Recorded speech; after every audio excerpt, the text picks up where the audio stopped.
time travel, anthropomorphic animals, and 3D platforming. Let's find out more about Clive N Wrench.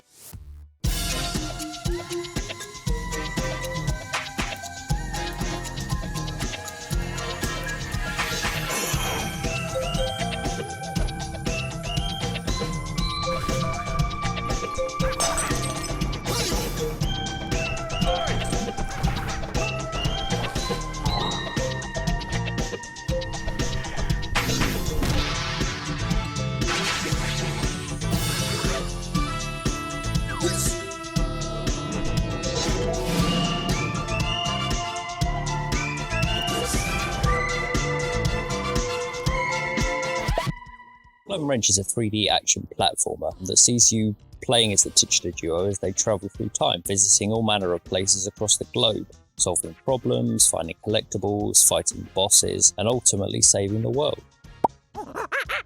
Development of the main characters have been a fairly organic process, really. Clive was a bit of a whim, trying to think up which animal made the most sense to be able to jump high and settle on a rabbit. Wrench came along a little bit later, once I realised that I needed a character that would explain some of the extra mechanics Clive was being given at the time. For some reason in my head it made a lot more sense that swinging a monkey above your head give you a glide ability than a jetpack.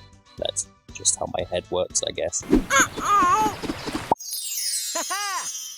Throughout Clive's development, there's been varying people that would play it and give feedback on what did and didn't feel good, and it's just slowly been whittled down until everything felt just right, and the levels have been built around that moveset. The level variety and the boss levels too are all quite diverse and different from one another.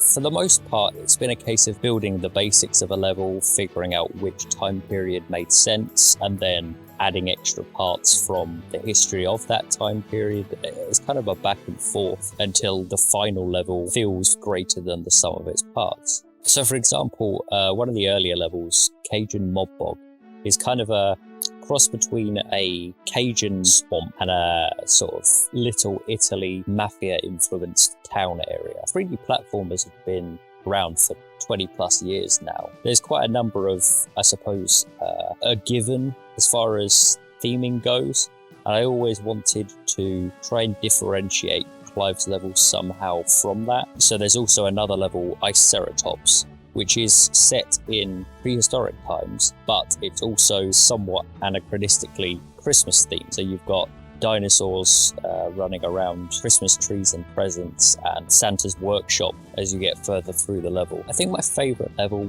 has got to be Tempest Tombs, which is the ancient Egyptian level, for a number of reasons really. One, it's got some very distinct areas. You start off in a sort of town area with a massive temple. You can go inside the temple and there are some puzzles and a riddle to be solved in there. Around the town itself, there are some little grey aliens that you have to free from their chains because they've been building the pyramids, and by doing so you unlock a tomb, which itself is full of traps and puzzles and is a completely different feeling area. But then also because the way it ties into the lore of the other levels, although the time periods are quite distinct from one another, there's quite often a lot of crossover. So there's Ancient Greece Trap, which has a mayor of the town or a leader of the town, Gluteus Maximus, and he is the other half of Queen Cleopatra from Tempest Tombs. And so by playing both of those levels, you get a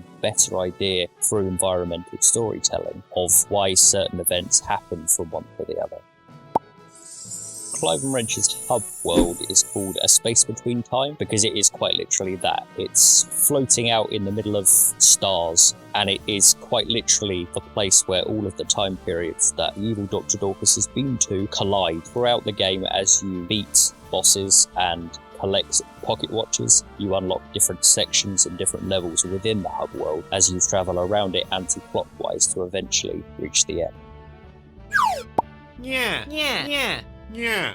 I've followed and been followed by several of the members of Platonic, and we've all been very friendly for a little while now. It eventually came up that Daly was going to voice a character in the game, which she does, Nevermore the Scarecrow. And of course, throughout that whole process, we've been quite friendly. She suggested that maybe we could do that kind of crossover, and after plenty more back and forth to figure out which character would work best and where they would fit in, we settled on the cameo that you see today. It was always very important that it had to feel organic, and Trouser felt like a perfect fit, especially in Cajun Mogbog, where he fits in with the seedy underbelly of the mobsters quite well.